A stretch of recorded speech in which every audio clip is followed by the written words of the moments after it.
ষষ্ঠ পরিচ্ছেদ সার্বভৌম ভট্টাচার্য উদ্ধার। শ্রীল ভক্তিবিনোদ ঠাকুর তাঁর অমৃত প্রবাহ ভাষ্যে বর্ণনা করেছেন, শ্রী চৈতন্য মহাপ্রভু শ্রী জগন্নাথ দেবকে দর্শন করে মহাপ্রেমে মহাভাবরূপ সাত্ত্বিক বিকার লাভ করলে সার্বভৌম ভট্টাচার্য তাকে তার বাড়িতে উঠিয়ে নিয়ে যান। সার্বভৌম ভট্টাচার্যের ভগ্নিপতি গোপীনাথ আচার্য মুকুন্দকে দেখে পূর্ব পরিচয় সূত্রে শ্রী চৈতন্য মহাপ্রভুর সন্ন্যাস গ্রহণ ও নীলাচল আগমনের কথা শুনলেন। লোক পরম্পরায় মহাপ্রভুর মহাভাবের কথা শ্রবণ করে সকলেই সার্বভৌম ভট্টাচার্যের ভবনে গমন করলেন। নিত্যানন্দ আদি সকলে সার্বভৌমের পুত্র চন্দনেশ্বরের সঙ্গে জগন্নাথ দর্শন করে এলে দ্বিতীয় প্রহরে মহাপ্রভুর চৈতন্য হল। সার্বভৌম ভট্টাচার্য যত্ন সহকারে সকলকে মহাপ্রসাদ সেবা করালেন। সার্বভৌম ভট্টাচার্যের সঙ্গে মহাপ্রভুর পরিচয় হলে সার্বভৌম তাকে তার মাসির বাড়িতে থাকার ব্যবস্থা করে দেন। গোপীনাথ আচার্য মহাপ্রভুকে ভগবান বলে স্থাপন করলে সার্বভৌম ও তাঁর শিষ্যদের সঙ্গে তার অনেক বিতর্ক হয়। পরমেশ্বর ভগবানের কৃপা ব্যতীত তাঁর ভগবত্তা জানা যায় না এবং পাণ্ডিত্যের দ্বারা তাঁর ঈশ্বরত্ব উপলব্ধি করা যায় না।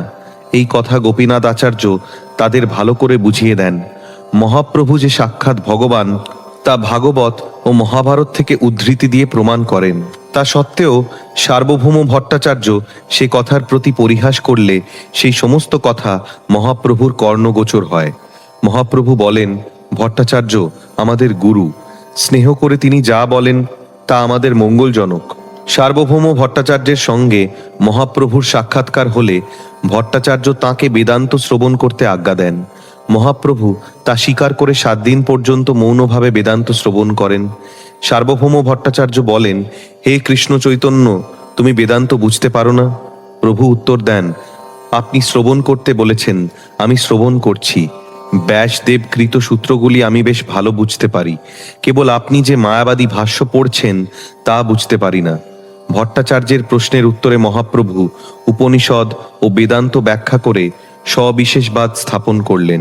তিনি বললেন, মায়াবাদীদের মতে ব্রহ্ম নিরাকার ও শক্তিহীন। মায়াবাদীদের এই দুইটি মহাভ্রম। বেদে সর্বত্র ব্রহ্মের শক্তি স্বীকার করা হয়েছে এবং তাঁর সচ্চিদানন্দ সচ্চিত আনন্দ অপ্রাকৃত বিগ্রহ স্বীকৃত হয়েছে।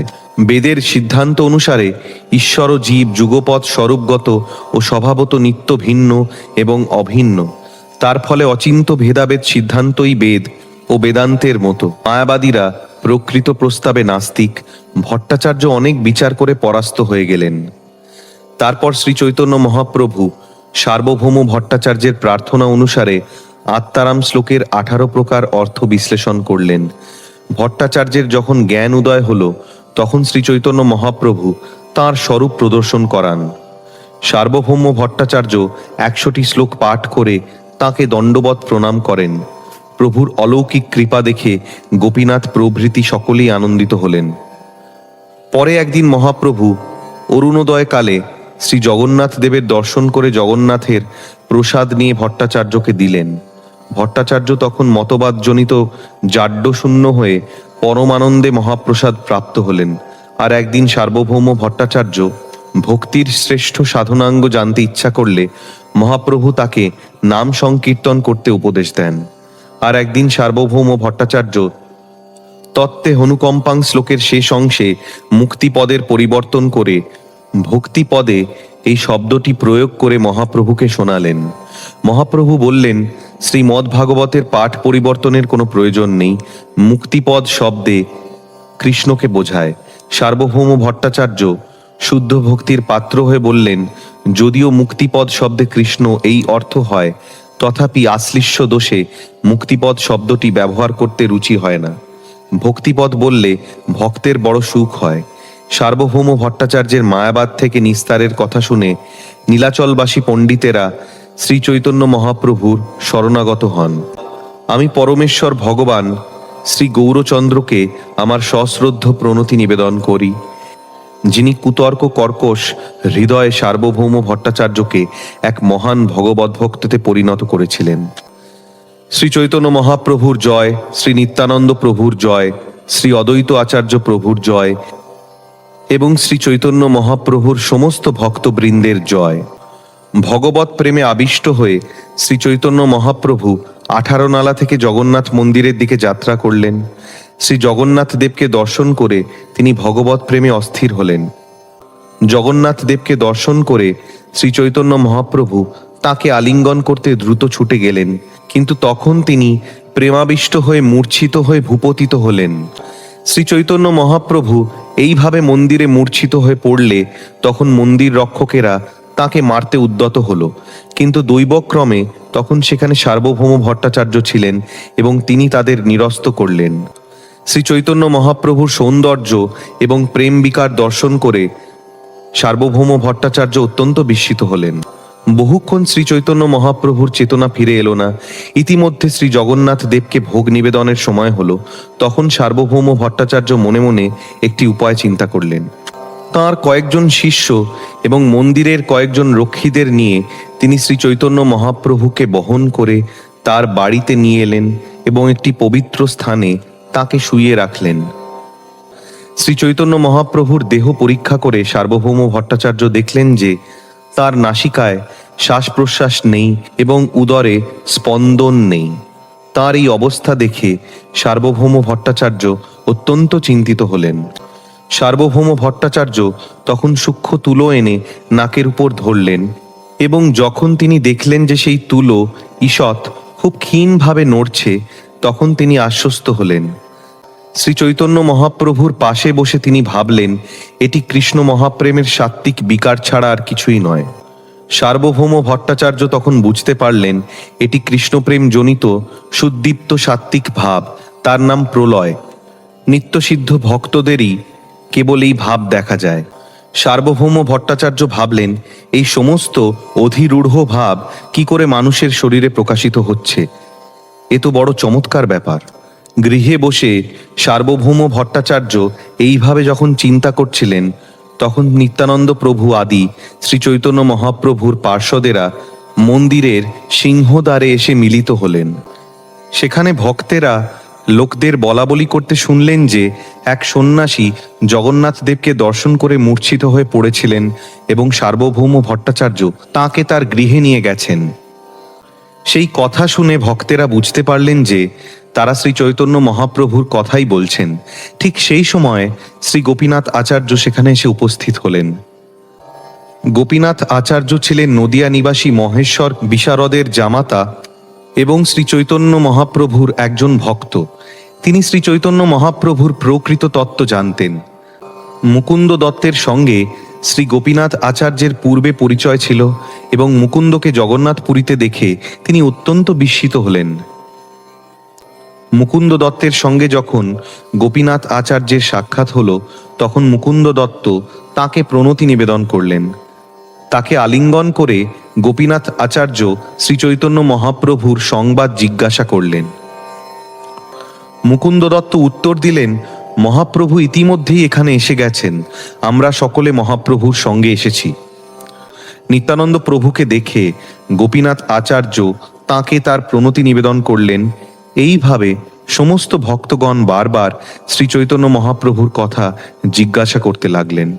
মুকুন্দ দত্ত বললেন, সন্ন্যাস গ্রহণ করে শ্রী চৈতন্য মহাপ্রভু জগন্নাথপুরীতে এসেছেন এবং তিনি আমাদের সকলকে তাঁর সঙ্গে নিয়ে এসেছেন। আমাদের সকলকে ছেড়ে তিনি আগে জগন্নাথ দেবকে দর্শন করতে এসেছেন। আমরা সকলে পিছন পিছন তাঁর অন্বেষণ করতে করতে এসেছি। অন্যান্য লোকের মুখে যে সমস্ত কথা শুনলাম তাতে মনে হচ্ছে তিনি সার্বভৌম ভট্টাচার্যেরই গৃহে রয়েছেন। জগন্নাথ দেবকে দর্শন করে শ্রী চৈতন্য মহাপ্রভু প্রেমে অচেতন হয়ে পড়েছিলেন এবং সার্বভৌম ভট্টাচার্য তাঁকে সেই অবস্থায় তার গৃহে নিয়ে গেছেন। আমার মনে যখন তোমার সঙ্গে সাক্ষাৎ করার ইচ্ছে হলো, দৈবক্রমে তখন তোমার দর্শন পেলাম। চলো আমরা সকলে সার্বভৌম ভট্টাচার্যের গৃহে গিয়ে শ্রী চৈতন্য মহাপ্রভুকে দর্শন করি, পরে আমরা শ্রী জগন্নাথ দেবকে দর্শন করব। সেই কথা শুনে অত্যন্ত আনন্দিত হয়ে গোপীনাথ আচার্য সেই সমস্ত ভক্তদের নিয়ে সার্বভৌম ভট্টাচার্যের গৃহে গেলেন। সার্বভৌম ভট্টাচার্যের গৃহে গিয়ে সকলে শ্রীচৈতন্য মহাপ্রভুর অচেতন অবস্থা দর্শন করলেন। তাঁকে সেই অবস্থায় দেখে গোপীনাথ আচার্যের অত্যন্ত দুঃখ হল, আবার সেই সঙ্গে মহাপ্রভুকে পেয়ে তারা খুব আনন্দিতও হলেন। সার্বভৌম ভট্টাচার্যের অনুমতি নিয়ে গোপীনাথ আচার্য সমস্ত ভক্তদের গৃহাভ্যন্তরে নিয়ে গেলেন এবং নিত্যানন্দ প্রভুকে দেখে সার্বভৌম ভট্টাচার্য সশ্রদ্ধ প্রণতি নিবেদন করলেন।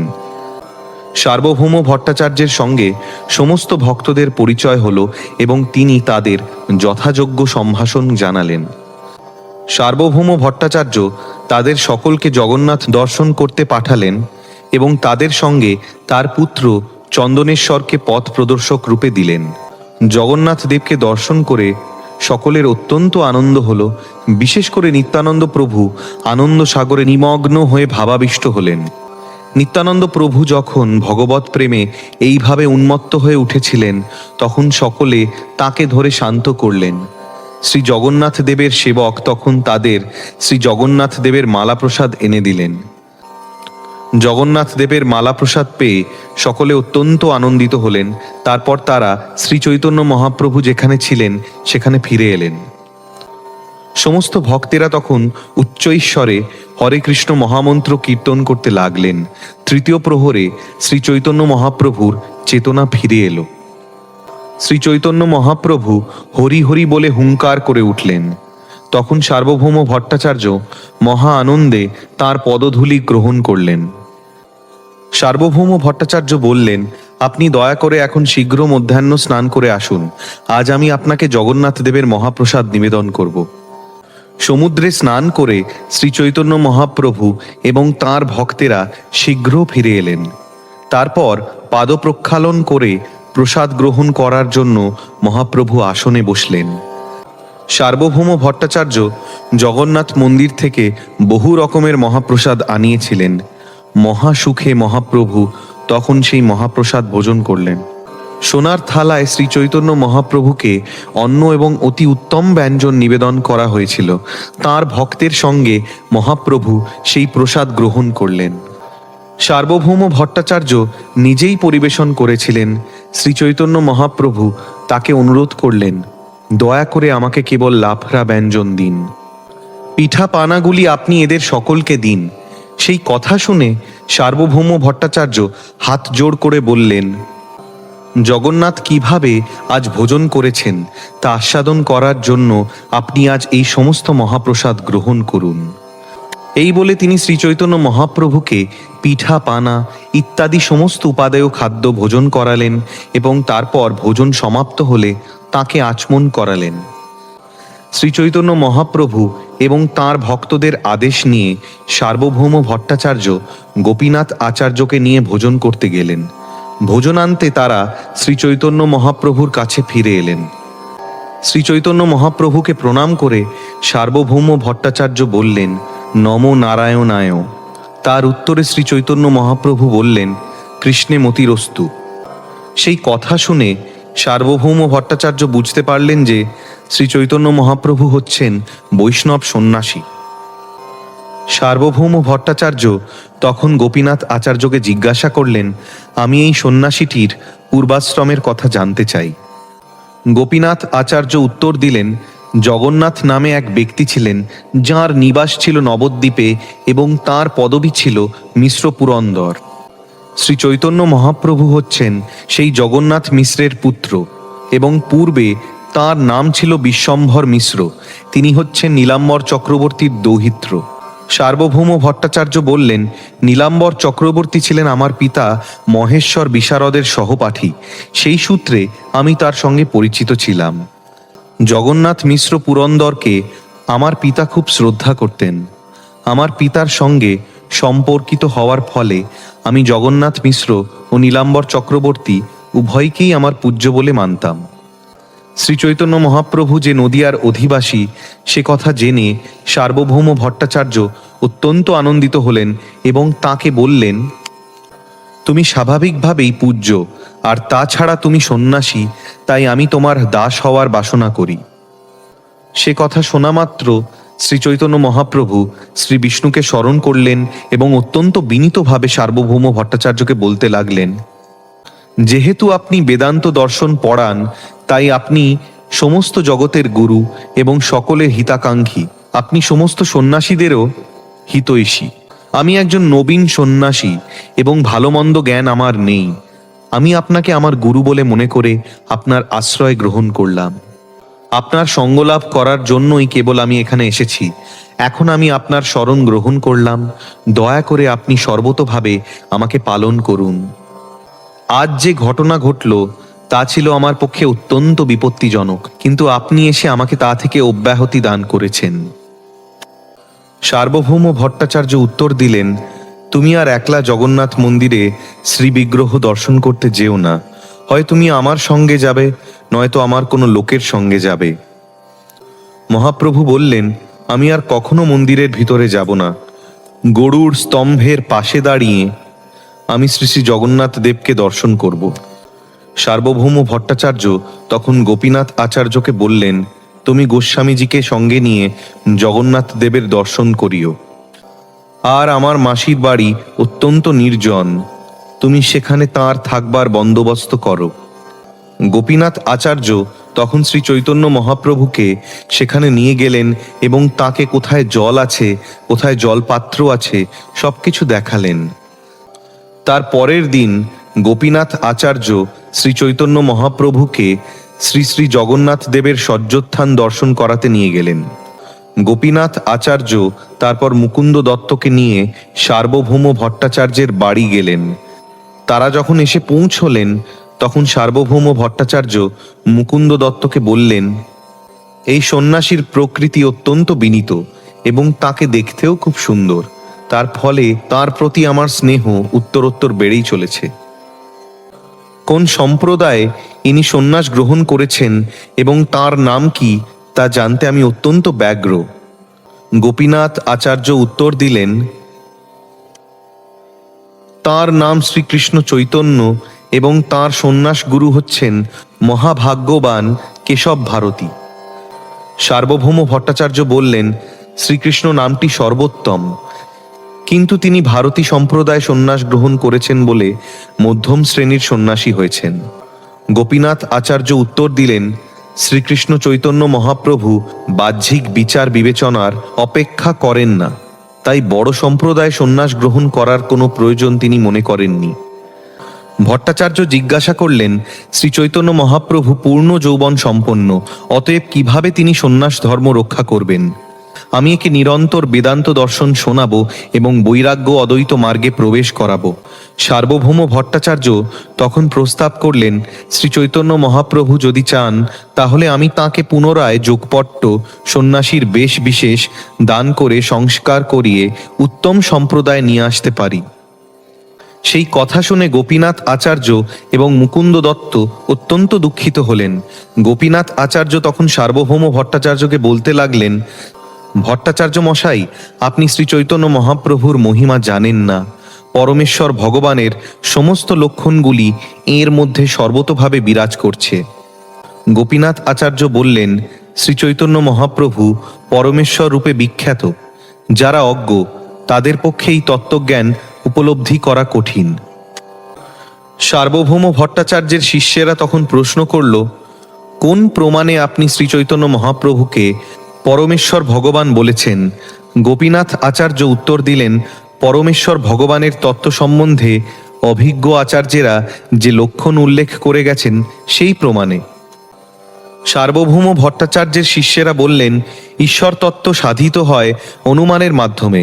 গোপীনাথ আচার্য তখন উত্তর দিলেন, অনুমানের দ্বারা কখনো পরমেশ্বর ভগবানকে জানা যায় না। গোপীনাথ আচার্য বললেন, পরমেশ্বর ভগবানের কৃপার প্রভাবে কেবল তাঁকে জানা যায়, অনুমান বা জল্পনা কল্পনার দ্বারা নয়।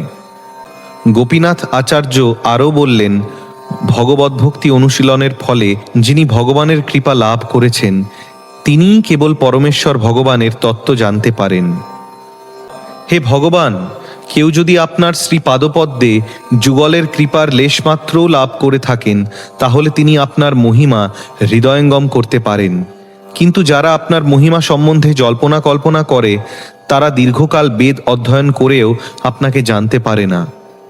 তারপর গোপীনাথ আচার্য সার্বভৌম ভট্টাচার্যকে বললেন, যদিও আপনি একজন মহান পণ্ডিত এবং বহু শিষ্যের গুরু এবং প্রকৃতপক্ষে আপনার মতো পণ্ডিত পৃথিবীতে নেই, কিন্তু তবুও আপনি শ্রীকৃষ্ণের কৃপার লেশমাত্র লাভ করতে পারেননি। তাই আপনি তাকে জানতে পারছেন না, যদিও তিনি আপনার গৃহেই উপস্থিত রয়েছেন। এতে আপনার দোষ নেই। শাস্ত্রেই বলা হয়েছে, পাণ্ডিত্যের দ্বারা কখনো পরমেশ্বর ভগবানকে জানা যায় না। সার্বভৌম ভট্টাচার্য প্রতিপ্রশ্ন করলেন, গোপীনাথ আচার্য, একটু সাবধানে কথা বলুন। আপনি যে ভগবানের কৃপা লাভ করেছেন তার প্রমাণ কোথায়? গোপীনাথ আচার্য উত্তর দিলেন, পরম তত্ত্ব বস্তু সম্বন্ধে যথার্থ জ্ঞানই পরমেশ্বর ভগবানের কৃপার প্রমাণ। গোপীনাথ আচার্য বললেন, পরমেশ্বর ভগবানের সমস্ত লক্ষণগুলি মহাপ্রেমাবিষ্ট অবস্থায় শ্রী চৈতন্য মহাপ্রভুর শরীরে আপনি দর্শন করেছেন, কিন্তু তবুও আপনি তাকে পরমেশ্বর ভগবান বলে চিনতে পারলেন না। একেই বলে ঈশ্বরের মায়া।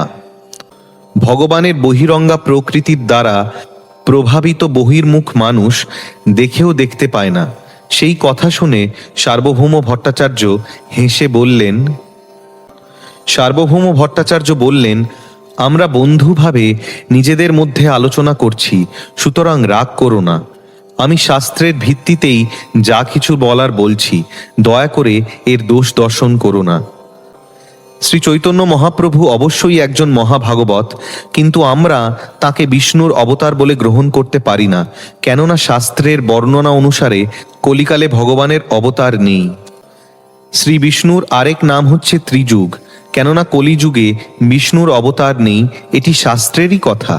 সেই কথা শুনে গোপীনাথ আচার্য অন্তরে দুঃখিত হয়ে বললেন, আপনি নিজেকে শাস্ত্রজ্ঞ বলে অভিমান করেন। শ্রীমদ্ভাগবত এবং মহাভারত, এই দুটি শাস্ত্র সমস্ত বৈদিক শাস্ত্রের মধ্যে সবচাইতে গুরুত্বপূর্ণ, কিন্তু তাতে যে নির্দেশ দেওয়া হয়েছে সেই সম্বন্ধে আপনি অবগত নন। সেই দুই শাস্ত্রে বলা হয়েছে যে কলিযুগে ভগবান সাক্ষাৎ অবতরণ করেন, কিন্তু আপনি বলছেন যে কলিযুগে বিষ্ণুর অবতার নেই। কলিযুগে ভগবানের লীলা অবতার নেই, তাই তার নাম ত্রিযুগ। গোপীনাথ আচার্য বললেন, প্রতি যুগে ভগবান অবতীর্ণ হন এবং তাঁর সেই অবতারকে বলা হয় যুগাবতার, কিন্তু আপনার তর্কনিষ্ঠ হৃদয় এতই কঠিন যে তা বিচার করার ক্ষমতা আপনার নেই। পূর্বে আপনার পুত্র যুগ অনুসারে 3টি বিভিন্ন বর্ণের শরীর ধারণ করেছিল, সেগুলি হচ্ছে শ্বেত, রক্ত এবং পীত। এখন দাপর যুগে সে কৃষ্ণবর্ণ ধারণ করেছে। কলিযুগে এবং দাপর যুগে বিবিধ শাস্ত্র এবং বৈদিক শাস্ত্রবিধি অনুশীলনের দ্বারা মানুষ পরমেশ্বর ভগবানের স্তব করেন। এখন দয়া করে আপনি আমার কথা শুনুন। যে পরমেশ্বর ভগবান কৃষ ও ন পদাংশ দুটি নিরন্তর উচ্চারণ করেন, কলিযুগের বুদ্ধিমান মানুষেরা তার উপাসনার নিমিত্ত সমবেতভাবে নাম সংকীর্তন করে থাকেন। যদিও তাঁর গাত্রবর্ণ কৃষ্ণ নয়, তবুও তিনিই কৃষ্ণ। তিনি সর্বদা তাঁর পার্ষদ, সেবক, সংকীর্তন রূপ অস্ত্র ও ঘনিষ্ঠ সহচর পরিবৃত থাকেন। ভগবান তপ্ত কাঞ্চনের মতো অঙ্গকান্তি ধারণ করে গৌর সুন্দর রূপে অবতীর্ণ হবেন। তাঁর সুন্দর রূপ তপ্ত কাঞ্চনেরই মতো এবং তা চন্দন চর্চিত। তিনি সন্ন্যাস আশ্রম অবলম্বন করে কঠোরভাবে আত্মসংযমী হবেন এবং মায়াবাদী সন্ন্যাসীদের মতো নির্বিশেষবাদী না হয়ে তিনি ভগবদ্ভক্তি নিষ্ঠাপরায়ণ হবেন এবং সংকীর্তন আন্দোলনের সূচনা করবেন। তারপর গোপীনাথ আচার্য বললেন, তোমার কাছে এত সমস্ত প্রমাণ দেওয়ার কোনো প্রয়োজন নেই, কেননা তুমি হচ্ছ একজন শুষ্ক মনোধর্মী। ঊষর শুষ্ক ভূমিতে বীজ রোপণ করে যেমন কোনো লাভ হয় না, তেমনি তোমার কাছে এই সমস্ত প্রমাণ দেখিয়ে কোনো লাভ নেই। তোমার উপর যখন ভগবানের কৃপা হবে, তখন তুমিও এই সমস্ত সিদ্ধান্ত হৃদয়ঙ্গম করতে পারবে এবং এই সমস্ত শাস্ত্র সিদ্ধান্তের উদ্ধৃতি দেবে। তোমার শিষ্যরা যে কুতর্ক করছে এবং নানা রকম অপসিদ্ধান্তের অবতারণা করছে, তাতে তাদের কি দোষ? তা হলো মায়াবাদেরই কুফল। আমি সেই অনন্ত গুণে গুণান্বিত পরম পুরুষকে আমার দণ্ডবৎ প্রণতি নিবেদন করি, যাঁর বিবিধ শক্তির ফলে পরস্পর বিরোধ ও সাম্য ঘটে থাকে। এইভাবে মায়া পরস্পর বিরোধী ভাব সকলের দ্বারা পুনঃ পুনঃ দেহাত্মবুদ্ধির উৎপত্তি করে। ব্রাহ্মণগণ যা বলেছেন তা সর্বত্র যুক্ত হয়েছে, কেননা আমার মায়াকে অবলম্বন করে যাঁরা বলেন তাদের পক্ষে দুর্ঘট কিছুই নয়। তখন সার্বভৌম ভট্টাচার্য গোপীনাথ আচার্যকে বললেন, শ্রীচৈতন্য মহাপ্রভু যেখানে অবস্থান করছেন সেখানে যাও এবং তাঁর পার্শ্বদসহ আমার বাড়িতে প্রসাদ পাওয়ার জন্য তাকে নিমন্ত্রণ করো। জগন্নাথের প্রসাদ এনে শ্রীচৈতন্য মহাপ্রভু এবং তাঁর পার্শ্বদদের আগে সেবা করাও, তারপর আমাকে শিক্ষা দিও। গোপীনাথ আচার্য ছিলেন সার্বভৌম ভট্টাচার্যের ভগ্নিপতি এবং সার্বভৌম ভট্টাচার্য ছিলেন তাঁর শ্যালক, তাই তাদের সম্পর্ক ছিল অত্যন্ত অন্তরঙ্গ এবং মধুর। সুতরাং কখনো নিন্দা করে, কখনো বা স্তুতি করে এবং কখনো পরিহাস করে গোপীনাথ আচার্য তাকে শিক্ষা দিচ্ছিলেন। গোপীনাথ আচার্যের সিদ্ধান্ত শুনে শ্রীল মুকুন্দ দত্ত খুবই সন্তুষ্ট হলেন, কিন্তু সার্বভৌম ভট্টাচার্যের উক্তিতে তিনি অন্তরে অন্তরে দুঃখিত হলেন এবং একটু বিরক্ত হলেন। সার্বভৌম ভট্টাচার্যের নির্দেশ অনুসারে গোপীনাথ আচার্য শ্রীচৈতন্য মহাপ্রভুকে সার্বভৌম ভট্টাচার্যের গৃহে নিমন্ত্রণ করলেন। মুকুন্দের সঙ্গে তিনি সার্বভৌম ভট্টাচার্যের কথা শ্রীচৈতন্য মহাপ্রভুর সামনেই আলোচনা করলেন এবং অন্তরে ব্যথিত হয়ে ভট্টাচার্যের নিন্দা করলেন। সেই কথা শুনে শ্রীচৈতন্য মহাপ্রভু বললেন, এভাবে কথা বলো না, আমার প্রতি সার্বভৌম ভট্টাচার্য গভীর স্নেহ প্রদর্শন করেছেন। আমার প্রতি বাৎসল্য স্নেহবশত করুণা করে তিনি আমার সন্ন্যাস ধর্ম রক্ষা করতে চান, তাতে তার কি দোষ? তার পরের দিন সকালবেলা শ্রীচৈতন্য মহাপ্রভু সার্বভৌম ভট্টাচার্যের সঙ্গে জগন্নাথ মন্দিরে গেলেন এবং মহানন্দে শ্রী শ্রী জগন্নাথ দেবকে দর্শন করলেন। তারপর তিনি সার্বভৌম ভট্টাচার্যের সঙ্গে তাঁর গৃহে এলেন এবং সার্বভৌম ভট্টাচার্য শ্রীচৈতন্য মহাপ্রভুকে বসবার আসন দিয়ে সন্ন্যাসীর প্রতি যথোচিত সম্মান প্রদর্শন করে নিজে মেঝেতে বসলেন। তারপর তিনি শ্রীচৈতন্য মহাপ্রভুকে বেদান্ত দর্শন পড়াতে লাগলেন এবং স্নেহ ও ভক্তি সহকারে তিনি মহাপ্রভুকে উপদেশ দিতে শুরু করলেন। সার্বভৌম ভট্টাচার্য বললেন, বেদান্ত শ্রবণ করা সন্ন্যাসীর প্রধান কর্তব্য, তাই তুমি নিরন্তর বেদান্ত শ্রবণ করো। শ্রীচৈতন্য মহাপ্রভু উত্তর দিলেন, আপনি আমার প্রতি অত্যন্ত কৃপাপরায়ণ এবং তাই আপনার উপদেশ শ্রবণ করা আমার কর্তব্য। এইভাবে এক নাগাড়ে 7 দিন ধরে শ্রীচৈতন্য মহাপ্রভু সার্বভৌম ভট্টাচার্যের বেদান্ত সূত্রের ব্যাখ্যা শ্রবণ করলেন, কিন্তু তিনি ভালো মন্দ কিছুই বললেন না, কেবল সেখানে বসে সার্বভৌম ভট্টাচার্যের ব্যাখ্যা শুনে গেলেন। অষ্টম দিবসে সার্বভৌম ভট্টাচার্য শ্রীচৈতন্য মহাপ্রভুকে বললেন, 7 দিন ধরে তুমি বেদান্ত শ্রবণ করছো, ভালো মন্দ কিছুই না বলে কেবল মৌনালম্বন করে শ্রবণ করছো, তাই আমি বুঝতে পারছি না আমার ব্যাখ্যা তুমি বুঝতে পারছো কিনা। শ্রীচৈতন্য মহাপ্রভু উত্তর দিলেন, মূর্খ আমি, তাই আমি বেদান্ত সূত্র অধ্যয়ন করি না। আপনি আদেশ দিয়েছেন তাই আমি কেবল শ্রবণ করছি। সন্ন্যাসীর ধর্ম পালন করার জন্যই কেবল আমি শ্রবণ করছি, কিন্তু দুর্ভাগ্যবশত আপনি যে অর্থ বিশ্লেষণ করছেন তা আমি বুঝতে পারছি না। সার্বভৌম ভট্টাচার্য বললেন, আমি বুঝতে পারছি না, এই জ্ঞান যার রয়েছে সে বোঝবার জন্য পুনর্বার প্রশ্ন করে, কিন্তু তুমি কেবল চুপচাপ বসে রয়েছ, তোমার হৃদয়ে যে কি আছে তা আমি বুঝতে পারছি না। শ্রীচৈতন্য মহাপ্রভু তখন তাঁর মনের কথা ব্যক্ত করে বললেন, সূত্রের অর্থ আমি খুব সুষ্ঠুভাবে বুঝতে পারছি, কিন্তু আপনার ব্যাখ্যা শুনে আমার মন বিচলিত হচ্ছে।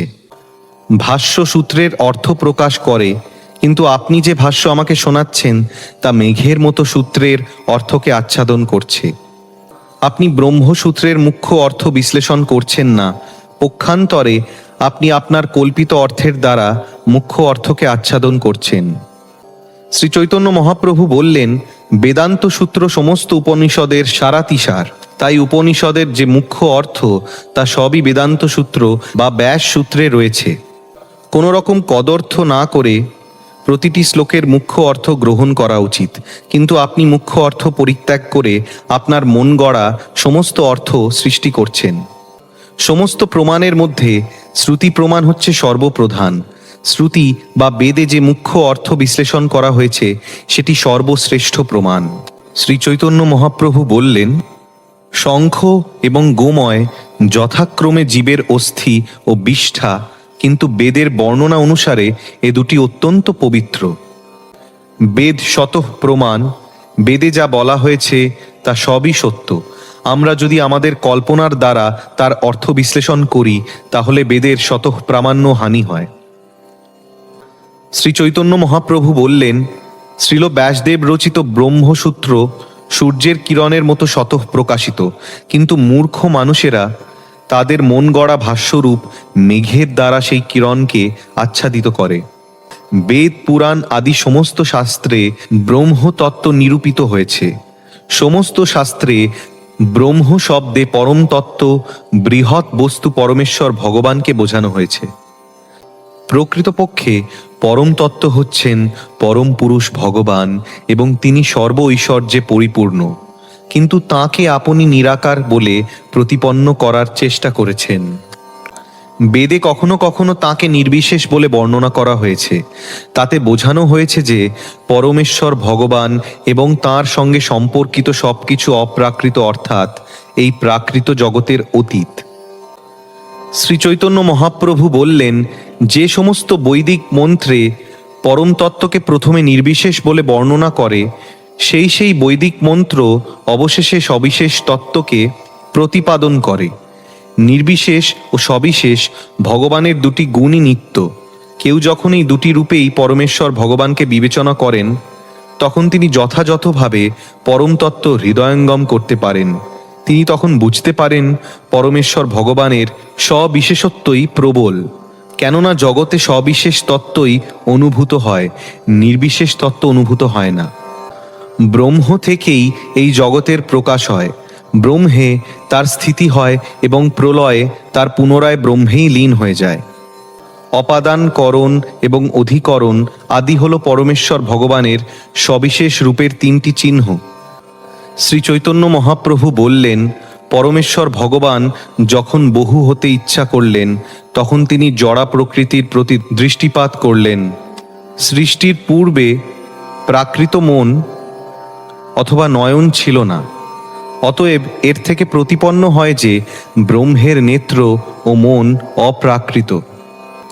ব্রহ্ম শব্দে পূর্ণ পরমেশ্বর ভগবানকে নির্দেশ করা হয়, তিনি হচ্ছেন শ্রীকৃষ্ণ। এইটি সমস্ত বৈদিক শাস্ত্রের প্রমাণ। সাধারণ মানুষেরা বেদের নিগূঢ় অর্থ বুঝতে পারে না, তাই পুরাণের মাধ্যমে সেই অর্থ সহজবোধ্য করা হয়েছে।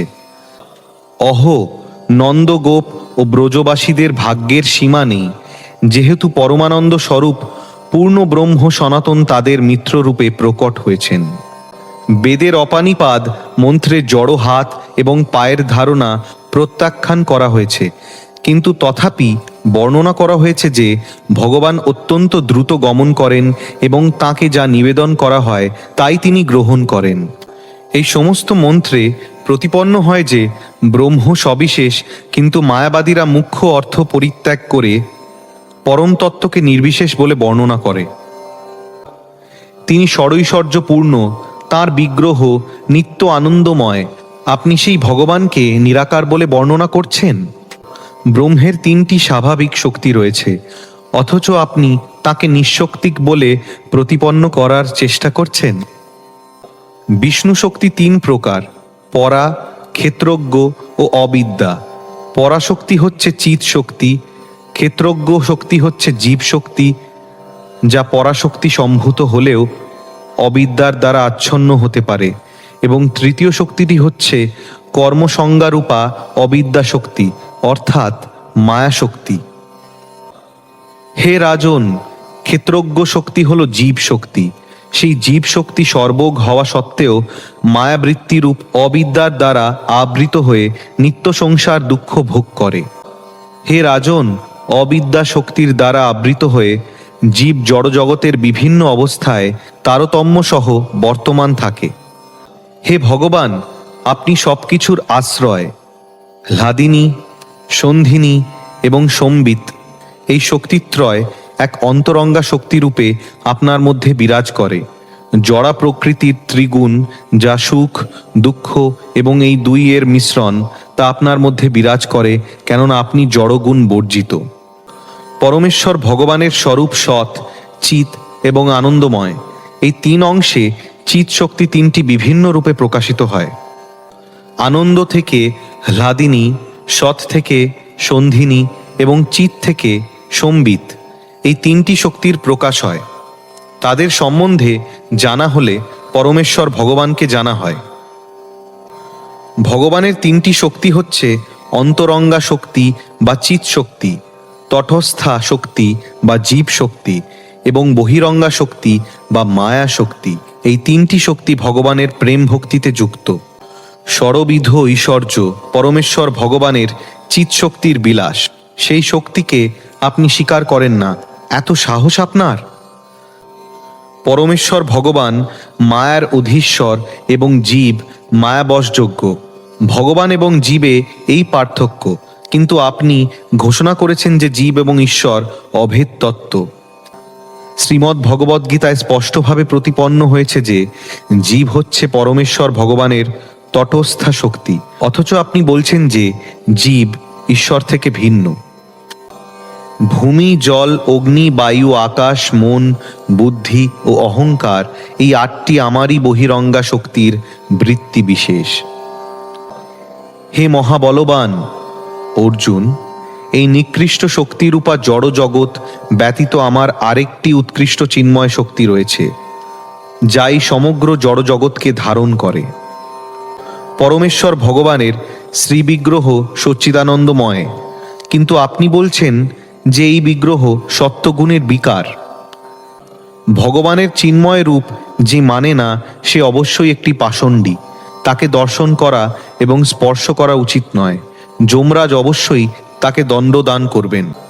বৌদ্ধরা বেদ মানে না, তাই তারা নাস্তিক, কিন্তু যারা বেদের আশ্রয় গ্রহণ করে নাস্তিক্যবাদ প্রচার করে, সেই সমস্ত মায়াবাদীরা বৌদ্ধদের থেকেও অধিক নাস্তিক। বদ্ধ জীবদের উদ্ধার করার জন্য শ্রীল ব্যাসদেব বেদান্ত সূত্র প্রণয়ন করেছেন, কিন্তু কেউ যদি সেই সূত্রের মায়াবাদী ভাষ্য শোনে তাহলে তার সর্বনাশ হয়। বেদান্ত সূত্রে শ্রীল ব্যাসদেব পরিণামবাদ স্বীকার করেছেন। পরিণামবাদের মূল অর্থ হচ্ছে পরমেশ্বর ভগবানের অচিন্ত শক্তি জড় জগৎ রূপে পরিণত হয়েছে। চিন্তামণি যেমন তার স্পর্শের দ্বারা লোহাকে সোনায় পরিণত করতে পারে, কিন্তু তা সত্ত্বেও নিজের কোনো পরিবর্তন হয় না, ঠিক তেমনি পরমেশ্বর ভগবান তাঁর অচিন্ত শক্তির প্রভাবে এই জড়জগৎ সৃষ্টি করেন, তথাপি তাঁর নিত্য চিন্ময় রূপের কোনো বিকার হয় না। শঙ্করাচার্যের মতবাদ প্রচার করে যে পরমতত্ত্ব বা ঈশ্বর পরিবর্তিত হন, এই মতবাদ স্বীকার করে মায়াবাদীরা ব্যাসদেবকে ভ্রান্ত বলে ঘোষণা করে। এইভাবে তারা বেদান্ত সূত্রকে ভ্রান্ত বলে কল্পনাপ্রসূত বিবর্তবাদ স্থাপন করে। জীব যখন তার দেহটিকে তার স্বরূপ বলে মনে করে, সেটি মিথ্যা, কিন্তু জগৎ মিথ্যা নয়, তা কেবল নশ্বর মাত্র। মহাবাক্য প্রণব বা ওঁকার হল শব্দরূপে ভগবানের প্রকাশ, সুতরাং তা ভগবানেরই মূর্তি। এই প্রণব থেকে সর্ববেদ এবং জগতের উৎপত্তি হয়েছে। তত্ত্বমসি, তুমি সেই বেদেরই বাক্যটি জীবদের হৃদয়ঙ্গম হেতু প্রাদেশিক বাক্য, কিন্তু মহাবাক্য হচ্ছেন ওঙ্কার। শঙ্করাচার্য ওঙ্কারকে না মেনে তত্ত্বমসিকে মহাবাক্য বলেছেন। এইভাবে শ্রী চৈতন্য মহাপ্রভু শঙ্করাচার্যের কল্পিত শারীরক ভাষ্যের সমালোচনা করে তার শত শত দোষ প্রদর্শন করলেন। সার্বভৌম ভট্টাচার্য শারীরক ভাষ্যের পক্ষ অবলম্বন করে বহু যুক্তি প্রদর্শন করার চেষ্টা করলেন। সার্বভৌম ভট্টাচার্য অনেক বিতণ্ডা, ছল, নিগ্রহ আদি উঠালেন, কিন্তু শ্রী চৈতন্য মহাপ্রভু সে সমস্ত খণ্ডন করে তাঁর নিজের মত স্থাপন করলেন। শ্রী চৈতন্য মহাপ্রভু বললেন, পরমেশ্বর ভগবান হচ্ছেন সম্বন্ধ, ভগবদ্ভক্তি অভিধেয় এবং ভগবৎ প্রেম লাভ হল জীবনের পরম প্রয়োজন। এই তিনটে তত্ত্ব বেদে বর্ণিত হয়েছে। কেউ যদি অন্য কোনোভাবে বৈদিক শাস্ত্র বিশ্লেষণ করতে চেষ্টা করেন, তাহলে সেটি তার কল্পনা ছাড়া আর কিছু নয়। বেদ স্বতঃ প্রমাণ, তার অন্য কোনো অর্থ করা কল্পনা ছাড়া আর কিছু নয়। প্রকৃতপক্ষে শঙ্করাচার্যের তাতে কোনো দোষ নেই, তিনি কেবল ভগবানের আদেশ পালন করেছেন, তাই তিনি কল্পনা করে নাস্তিক শাস্ত্র রচনা করেছেন। দেবাদিদেব মহাদেবকে পরমেশ্বর ভগবান বললেন, তোমার কল্পিত মতবাদের দ্বারা মানুষদের আমার প্রতি বিমুখ করো। শিব পার্বতীকে বললেন, হে দেবী, আমি কলিকালে ব্রাহ্মণ মূর্তি ধারণ করে অসৎ শাস্ত্রের দ্বারা মায়াবাদ রূপ প্রচ্ছন্ন বৌদ্ধমত স্থাপন করি। তা শুনে সার্বভৌম ভট্টাচার্য পরম বিস্মিত হলেন। তিনি স্তম্ভিত হয়ে রইলেন এবং তার মুখ দিয়ে কোনো কথা বার হলো না। শ্রী চৈতন্য মহাপ্রভু তখন তাকে বললেন, সার্বভৌম ভট্টাচার্য, বিস্মিত হয়েও না। প্রকৃতপক্ষে ভগবানে ভক্তি হচ্ছে পরম পুরুষার্থ। আত্মতৃপ্ত ঋষিরা পর্যন্ত পরমেশ্বর ভগবানের ভজনা করেন। এমনই অচিন্ত ভগবানের গুণাবলী। আত্মাতে যারা রমণ করেন, এরূপ বাসনা গ্রন্থিশূন্য মুনিরাও অত্যদ্ভুত কার্য সম্পাদনকারী শ্রীকৃষ্ণে অহৈতুকী ভক্তি করেন। কেননা জগতে চিত্তহারী হরির এই রকম একটি গুণ আছে। শ্রী চৈতন্য মহাপ্রভুর মুখে আত্মারাম শ্লোকটি শুনে সার্বভৌম ভট্টাচার্য শ্রী চৈতন্য মহাপ্রভুকে বললেন, মহাশয়, এই শ্লোকটির অর্থ শুনতে আমি অত্যন্ত আগ্রহী। শ্রী চৈতন্য মহাপ্রভু তখন বললেন, আপনি কি অর্থ করেছেন তা আগে আমি শুনি, তারপর আমি যা জানি সেই অনুসারে ব্যাখ্যা করার চেষ্টা করব। তখন সার্বভৌম ভট্টাচার্য আত্মারাম শ্লোকের অর্থ বিশ্লেষণ করতে শুরু করলেন এবং তর্কশাস্ত্রের সিদ্ধান্ত অনুসারে তিনি বিবিধ বিধান উঠালেন। সার্বভৌম ভট্টাচার্য শাস্ত্রের ভিত্তিতে আত্মারাম শ্লোকের 9টি অর্থ বিশ্লেষণ করলেন। সেই বিশ্লেষণ শুনে শ্রী চৈতন্য মহাপ্রভু ঈষৎ হেসে বলতে লাগলেন। শ্রী চৈতন্য মহাপ্রভু বললেন, ভট্টাচার্য মহাশয়, আপনি সাক্ষাৎ দেবগুরু বৃহস্পতি। শাস্ত্র ব্যাখ্যা করার এরকম শক্তি এই জগতে আর কারো নাই। কিন্তু আপনি আপনার পাণ্ডিত্য প্রতিভায় যে অর্থ বিশ্লেষণ করলেন, তা ছাড়াও এই শ্লোকের আরও অন্য অর্থ আছে। সার্বভৌম ভট্টাচার্যের অনুরোধে শ্রী চৈতন্য মহাপ্রভু তার দেওয়া 9টি অর্থের একটিও স্পর্শ না করে সেই শ্লোকের ব্যাখ্যা করতে শুরু করলেন।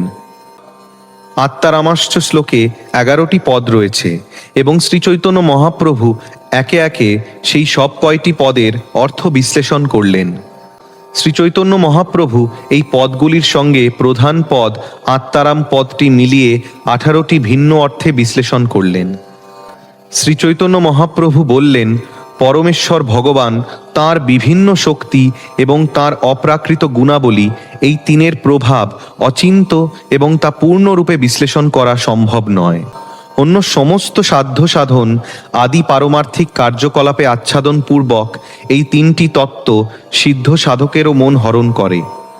শ্রী চৈতন্য মহাপ্রভু সুখদেব গোস্বামী এবং সনত কুমার, সনাতন ও সনন্দন এই 4 জন ঋষির দৃষ্টান্ত দিয়ে এই শ্লোকটির বৈশিষ্ট্য বিশ্লেষণ করলেন। শ্রী চৈতন্য মহাপ্রভুর মুখে আত্মারাম শ্লোকের ব্যাখ্যা শুনে সার্বভৌম ভট্টাচার্য চমৎকৃত হলেন। তখন তিনি বুঝতে পারলেন যে শ্রী চৈতন্য মহাপ্রভু স্বয়ং শ্রীকৃষ্ণ এবং তিনি নিজেকে ধিক্কার দিতে শুরু করলেন। ইনি যে সাক্ষাৎ শ্রীকৃষ্ণ তা না জেনে আমার বিদ্যার গর্বে গর্বিত হয়ে আমি মহা অপরাধ করেছি। এই অপরাধের জন্য নিজেকে ধিক্কার দিতে দিতে সার্বভৌম ভট্টাচার্য শ্রী চৈতন্য মহাপ্রভুর শরণ নিলেন এবং মহাপ্রভু তখন তাকে কৃপা করলেন। শ্রী চৈতন্য মহাপ্রভু তখন তাকে তাঁর চতুর্ভুজ বিষ্ণুরূপ প্রদর্শন করালেন। শ্রী চৈতন্য মহাপ্রভু প্রথমে তাকে তাঁর চতুর্ভুজ রূপ দর্শন করালেন এবং তারপর তাঁর শ্যামসুন্দর বংশীধারী শ্রীকৃষ্ণ রূপ প্রদর্শন করালেন। তা দেখে সার্বভৌম ভট্টাচার্য তাঁকে দণ্ডবৎ প্রণতি নিবেদন করলেন এবং তারপর উঠে 2 কর যুক্ত করে তাঁর বন্দনা করতে শুরু করলেন। শ্রী চৈতন্য মহাপ্রভুর কৃপায় সমস্ত তত্ত্ব সার্বভৌম ভট্টাচার্যের কাছে প্রকাশিত হল এবং তখন তিনি ভগবানের নামের মহিমা ও ভগবৎ প্রেম দানের মহিমা ইত্যাদি বর্ণনা করতে লাগলেন। অতি অল্প সময়ের মধ্যে ভগবানের মহিমা বর্ণনা করে সার্বভৌম ভট্টাচার্য 100টি শ্লোক রচনা করেন। দেবগুরু বৃহস্পতির পক্ষেও সেরকম শ্লোক রচনা করা সম্ভব নয়। সেই 100টি শ্লোক শুনে শ্রীচৈতন্য মহাপ্রভু আনন্দে সার্বভৌম ভট্টাচার্যকে আলিঙ্গন করলেন এবং সার্বভৌম ভট্টাচার্য তখন ভগবৎ প্রেমে আবিষ্ট হয়ে অচেতন হয়ে পড়লেন। ভগবৎ প্রেমে আবিষ্ট হয়ে সার্বভৌম ভট্টাচার্যের শরীরে অশ্রু, স্তম্ভ, পুলক, স্বেদ, কম্প আদি অষ্টসাত্ত্বিক প্রেম বিকার দেখা দিল এবং তিনি এই প্রেমানন্দে মগ্ন হয়ে কখনো নাচতে লাগলেন, কখনো গান গাইতে লাগলেন, আবার কখনো বা ক্রন্দন করতে লাগলেন এবং কখনো শ্রী চৈতন্য মহাপ্রভুর শ্রীপাদপদ্ম আলিঙ্গন করে ভূপতিত হলেন।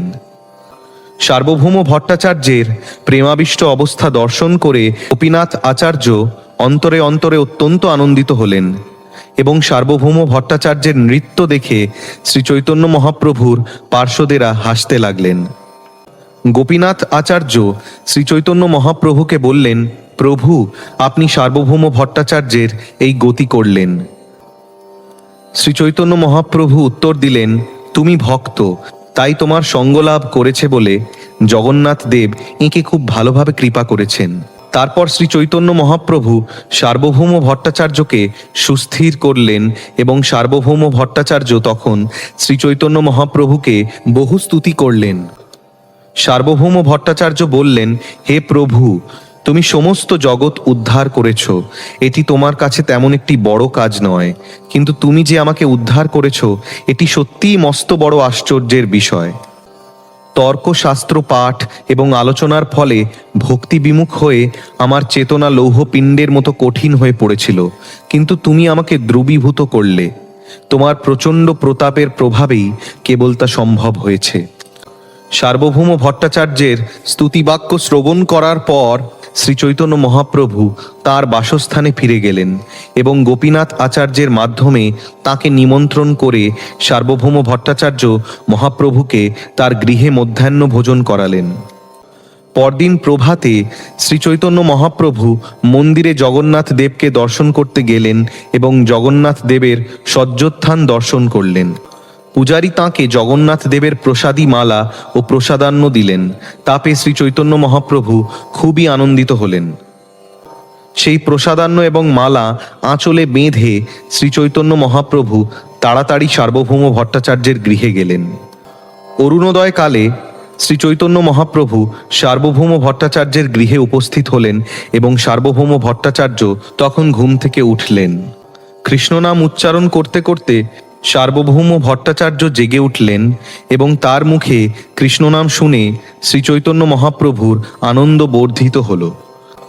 ঘরের বাইরে এসে সার্বভৌম ভট্টাচার্য শ্রী চৈতন্য মহাপ্রভুর দর্শন পেলেন এবং অত্যন্ত বিনীতভাবে তাঁর শ্রীপাদপদ্মের বন্দনা করলেন। সার্বভৌম ভট্টাচার্য মহাপ্রভুকে বসার আসন দিলেন এবং তিনি নিজেও বসলেন। তখন শ্রী চৈতন্য মহাপ্রভু তাঁর আঁচলে বাঁধা প্রসাদান্ন খুলে তাঁর হাতে দিলেন। তখন সার্বভৌম ভট্টাচার্য স্নান করেননি, সন্ধ্যা করেননি, দন্তধাবনও করেননি, তবুও জগন্নাথ দেবের সেই প্রসাদান্ন পেয়ে তাঁর অত্যন্ত আনন্দ হলো। শ্রীচৈতন্য মহাপ্রভুর কৃপায় সার্বভৌম ভট্টাচার্যের মনের সমস্ত জড়তা দূর হল এবং নিম্নোক্ত শ্লোকটি উচ্চারণ করতে করতে তিনি সেই প্রসাদান্ন গ্রহণ করতে লাগলেন। সার্বভৌম ভট্টাচার্য বললেন, মহাপ্রসাদ শুষ্কই হোক, বাসিই হোক বা দূরদেশ থেকে আনিতই হোক, তা পাওয়া মাত্রই ভক্ষণ করা উচিত, তাতে কাল বিচারের প্রয়োজন নেই। শ্রীকৃষ্ণের অন্নপ্রসাদ পাওয়া মাত্রই শিষ্টলোক তা ভোজন করবেন, তাতে দেশকালের কোনো নিয়ম নেই, এটি পরমেশ্বর ভগবানের আদেশ। সার্বভৌম ভট্টাচার্যের মুখে সে কথা শুনে শ্রীচৈতন্য মহাপ্রভু অত্যন্ত আনন্দিত হলেন এবং প্রেমাবিষ্ট হয়ে তিনি তাতে আলিঙ্গন করলেন। প্রভু এবং ভৃত্য পরস্পর পরস্পরকে আলিঙ্গন করে নৃত্য করতে লাগলেন। পরস্পর পরস্পরের স্পর্শে তাঁদের হৃদয় আনন্দে উদ্বেল হয়ে উঠল। তাদের অঙ্গে স্বেদ, কম্প, অশ্রু আদি সাত্ত্বিক বিকার দেখা দিল এবং প্রেমাবিষ্ট হয়ে শ্রীচৈতন্য মহাপ্রভু বলতে লাগলেন। শ্রীচৈতন্য মহাপ্রভু বললেন, আজ আমি অনায়াসে ত্রিভুবন জয় করেছি, আজ আমি বৈকুণ্ঠে আরোহণ করেছি। শ্রী চৈতন্য মহাপ্রভু বলতে লাগলেন, আজ আমার সমস্ত অভিলাষ পূর্ণ হলো, কেননা আজ আমি দেখলাম যে জগন্নাথ দেবের মহাপ্রসাদের প্রতি সার্বভৌম ভট্টাচার্যের গভীর বিশ্বাস জন্মেছে। আজ তুমি নিষ্কপটে শ্রীকৃষ্ণের চরণাশ্রয় গ্রহণ করেছ এবং কৃষ্ণ আজ নিষ্কপটে তোমার প্রতি সদয় হয়েছেন। আজ কৃষ্ণ তোমার দেহাদি বন্ধন থেকে মুক্ত করলেন এবং আজ তুমি মায়ার বন্ধন ছিন্ন করলে। আজ তোমার মন শ্রীকৃষ্ণের চরণারবিন্দের আশ্রয় গ্রহণ করার যোগ্যতা অর্জন করল, কেননা বৈদিক বিধিনিষেধ লঙ্ঘন করে তুমি প্রসাদ ভক্ষণ করেছ। কেউ যখন সর্বতোভাবে অনন্ত স্বরূপ ভগবানের শ্রীপাদপদ্মের আশ্রয় গ্রহণ করেন, তখন দয়াময় ভগবান তাদের কৃপা করেন। তার ফলে তাঁরা দূরতিক্রম্য দৈবী মায়াকে অতিক্রম করেন। শৃগাল কুকুরের ভক্ষ এই জড়দেহে যাদের আমি ও আমার বুদ্ধি আছে, তাদের ভগবান দয়া করেন না। এই বলে শ্রী চৈতন্য মহাপ্রভু তার বাসস্থানে ফিরে গেলেন। সেই দিন থেকে সার্বভৌম ভট্টাচার্যের অভিমান খণ্ডন হল। সেই থেকে সার্বভৌম ভট্টাচার্য শ্রী চৈতন্য মহাপ্রভুর চরণ বিনা আর কিছু জানেন না এবং সেই দিন থেকে তিনি ভক্তি ছাড়া শাস্ত্রের আর কোনো প্রকার ব্যাখ্যা করেন না। সার্বভৌম ভট্টাচার্যের বৈষ্ণবতা দর্শন করে তার ভগ্নিপতি গোপীনাথ আচার্য আনন্দে অধীর হয়ে হরি হরি বলে হাতে তালি দিয়ে নাচতে লাগলেন। তার পরের দিন জগন্নাথ দেবকে প্রথমে দর্শন না করে সার্বভৌম ভট্টাচার্য শ্রী চৈতন্য মহাপ্রভুকে দর্শন করতে গেলেন। শ্রী চৈতন্য মহাপ্রভুকে দণ্ডবৎ প্রণতি নিবেদন করে সার্বভৌম ভট্টাচার্য তাঁর বহুবিধ স্তুতি করলেন এবং গভীর দৈন্য সহকারে তিনি তার পূর্ব দুর্মতির কথা বললেন। সার্বভৌম ভট্টাচার্য তখন শ্রী চৈতন্য মহাপ্রভুকে জিজ্ঞাসা করলেন, ভগবদ্ভক্তি সাধনের সর্বশ্রেষ্ঠ পন্থা কি? শ্রী চৈতন্য মহাপ্রভু তখন বললেন যে ভগবানের নাম সংকীর্তনই হচ্ছে ভগবদ্ভক্তি সাধনের সর্বশ্রেষ্ঠ পন্থা। এই কলিযুগে ভগবানের দিব্যনাম কীর্তন করা ছাড়া আর অন্য কোনো গতি নেই, আর অন্য কোনো গতি নেই, আর অন্য কোনো গতি নেই। শ্রী চৈতন্য মহাপ্রভু সবিস্তারে শ্রীমদ্ভাগবতের এই শ্লোকটির অর্থ বিশ্লেষণ করলেন। তা শুনে সার্বভৌম ভট্টাচার্য চমৎকৃত হলেন। গোপীনাথ আচার্য সার্বভৌম ভট্টাচার্যকে বললেন, ভট্টাচার্য, আমি তোমাকে আগে যা বলেছিলাম এখন তো তোমার তাই হলো। গোপীনাথ আচার্যকে প্রণতি নিবেদন করে সার্বভৌম ভট্টাচার্য বললেন, যেহেতু তুমি একজন ভক্ত এবং আমি তোমার সঙ্গে সম্পর্কিত, তাই শ্রী চৈতন্য মহাপ্রভু আমাকে কৃপা করলেন। তুমি একজন মহাভাগবত আর আমি তর্কপরায়ণ অন্ধ। তোমার সঙ্গে সম্পর্কিত হওয়ার ফলে মহাপ্রভু আমাকে এইভাবে কৃপা করেছেন। সার্বভৌম ভট্টাচার্যের এই বিনয় বাক্য শুনে শ্রী চৈতন্য মহাপ্রভু অত্যন্ত সন্তুষ্ট হলেন এবং তাকে আলিঙ্গন করে বললেন, এখন যাও, মন্দিরে গিয়ে জগন্নাথ দেবকে দর্শন করো। মন্দিরে জগন্নাথ দেবকে দর্শন করে সার্বভৌম ভট্টাচার্য জগদানন্দ পণ্ডিত এবং স্বরূপ দামোদর গোস্বামীকে সঙ্গে নিয়ে ঘরে ফিরে এলেন। সার্বভৌম ভট্টাচার্য খুব ভালো ভালো সমস্ত প্রসাদ নিয়ে এলেন এবং তার সেবক ব্রাহ্মণের হাতে সেই দুইজনের, জগদানন্দ ও দামোদর গোস্বামী সঙ্গে তিনি সেই প্রসাদ পাঠালেন। সার্বভৌম ভট্টাচার্য তার রচিত দুটি শ্লোক তালপাতায় লিখে জগদানন্দ পণ্ডিতের হাতে দিয়ে বললেন, শ্রী চৈতন্য মহাপ্রভুকে এটি দিও।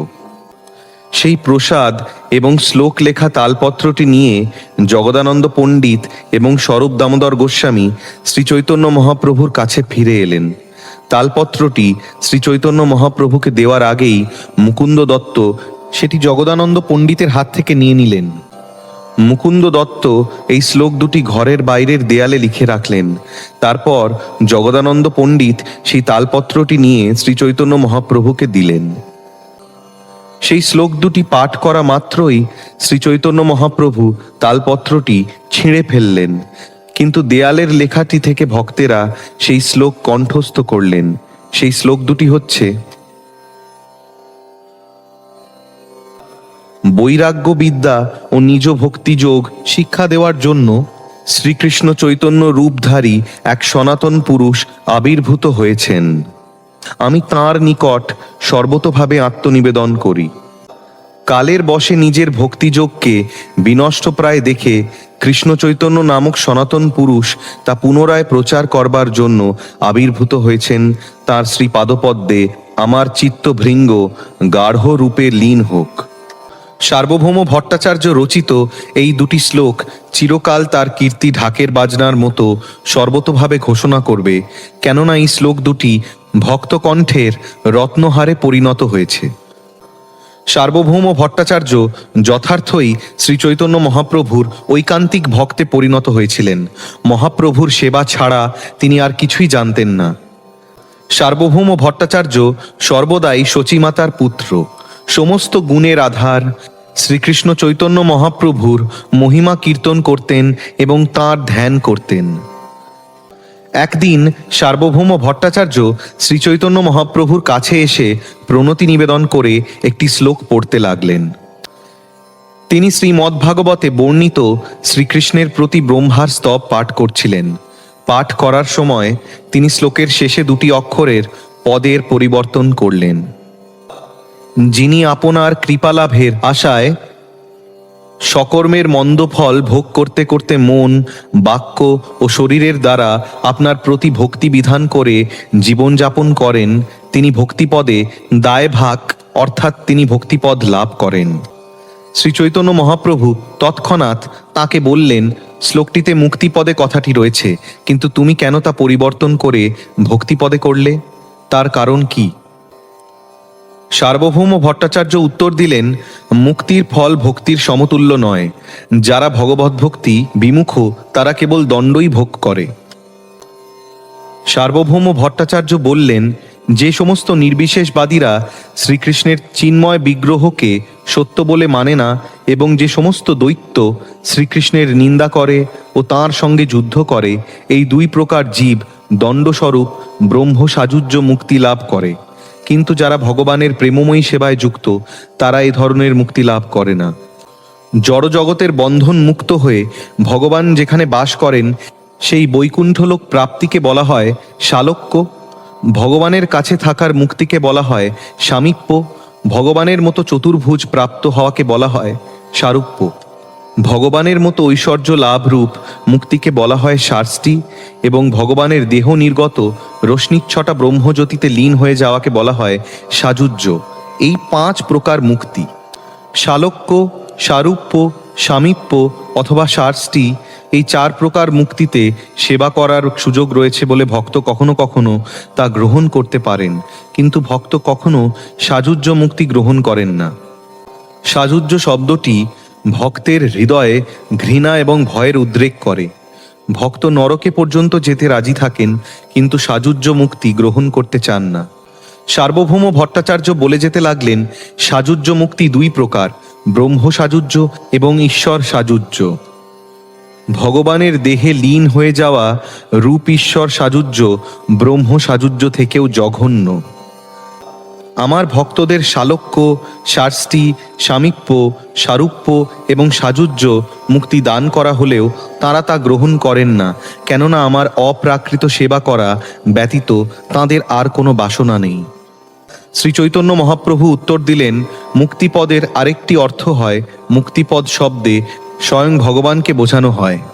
সব রকম মুক্তি ভগবানের চরণতলে বিরাজ করে, তাই তাঁর নাম মুক্তিপদ। এই শব্দের আরেকটি অর্থ হচ্ছে নবম পদার্থ মুক্তি, যাকে আশ্রয় করে থাকে। সেই দশম বস্তু হচ্ছেন শ্রীকৃষ্ণ। শ্রী চৈতন্য মহাপ্রভু বললেন, সেই দুটি অর্থ অনুসারে মুক্তিপদ শব্দটি যখন শ্রীকৃষ্ণকেই ইঙ্গিত করে তখন তার পরিবর্তন করার কি প্রয়োজন? সার্বভৌম ভট্টাচার্য তখন উত্তর দিলেন, আমি ওইভাবে শ্লোকটি পাঠ করতে পারি না। যদিও আপনার ব্যাখ্যা অভ্রান্ত, তবু আশ্লিষ্য দোষ রয়েছে বলে আমি মুক্তিপদ শব্দটি ব্যবহার করতে পারছি না। যদিও মুক্তি শব্দের 5টি বৃত্তি রয়েছে, তথাপি তার মুখ্য বৃত্তিতে সাযুজ্য মুক্তিকেই বোঝানো হয়। মুক্তি শব্দটি উচ্চারণ করা মাত্র মনে ঘৃণা এবং ত্রাসের সঞ্চার হয়, অথচ ভক্তি শব্দটি উচ্চারণ করা মাত্র হৃদয়ে উল্লাসের উদয় হয়। সার্বভৌম ভট্টাচার্যের এই ব্যাখ্যা শুনে শ্রী চৈতন্য মহাপ্রভু অত্যন্ত আনন্দিত হয়ে হাসতে লাগলেন এবং সার্বভৌম ভট্টাচার্যকে দৃঢ়ভাবে আলিঙ্গন করলেন। যে সার্বভৌম ভট্টাচার্য মায়াবাদ পড়তেন এবং পড়াতেন, তিনি এখন মুক্তি শব্দটি উচ্চারণ করতে পর্যন্ত সংকুচিত হচ্ছেন এবং এইভাবে ভক্তির মহিমা প্রচার করছেন। তা সম্ভব হয়েছে কেবল শ্রী চৈতন্য মহাপ্রভুর কৃপার প্রভাবে। স্পর্শমণি যতক্ষণ পর্যন্ত না তার স্পর্শের প্রভাবে লোহাকে সোনায় পরিণত করে, ততক্ষণ পর্যন্ত কেউ স্পর্শমণিকে চিনতে পারে না। সার্বভৌম ভট্টাচার্যের বৈষ্ণবতা দর্শন করে সকলেই বুঝতে পারলেন যে শ্রী চৈতন্য মহাপ্রভু হচ্ছেন সাক্ষাৎ ব্রজেন্দ্র নন্দন শ্রীকৃষ্ণ। এই ঘটনার পর কাশী মিশ্র আদি জগন্নাথপুরীর সমস্ত অধিবাসীরা শ্রী চৈতন্য মহাপ্রভুর শ্রী পাদপদ্মে শরণ গ্রহণ করলেন। পরে আমি বর্ণনা করব কিভাবে সার্বভৌম ভট্টাচার্য সর্বক্ষণ শ্রী চৈতন্য মহাপ্রভুর সেবা করেছিলেন। আমি বিস্তারিতভাবে বর্ণনা করব কিভাবে সার্বভৌম ভট্টাচার্য অত্যন্ত পরিপাটি করে শ্রী চৈতন্য মহাপ্রভুকে ভোগ নিবেদন করতেন। সার্বভৌম ভট্টাচার্যের সঙ্গে শ্রী চৈতন্য মহাপ্রভুর এই মিলন লীলা যিনি শ্রদ্ধা সহকারে শ্রবণ করেন, তিনি অচিরেই শুষ্ক জ্ঞান ও সকাম কর্মের বন্ধন থেকে মুক্ত হন এবং শ্রী চৈতন্য মহাপ্রভুর চরণাশ্রয় লাভ করেন। শ্রীরূপ গোস্বামী এবং রঘুনাথ দাস গোস্বামীর শ্রী পাদপদ্মে আমার প্রণতি নিবেদন এবং তাঁদের কৃপা প্রার্থনা ও তাঁদের পদাঙ্ক অনুসরণ পূর্বক আমি কৃষ্ণদাস শ্রী চৈতন্য চরিতামৃত বর্ণনা করছি। ইতি সার্বভৌম ভট্টাচার্য উদ্ধার নামক শ্রী চৈতন্য চরিতামৃতের মধ্যলীলার ষষ্ঠ পরিচ্ছেদের ভক্তি বেদান্ত তাৎপর্য।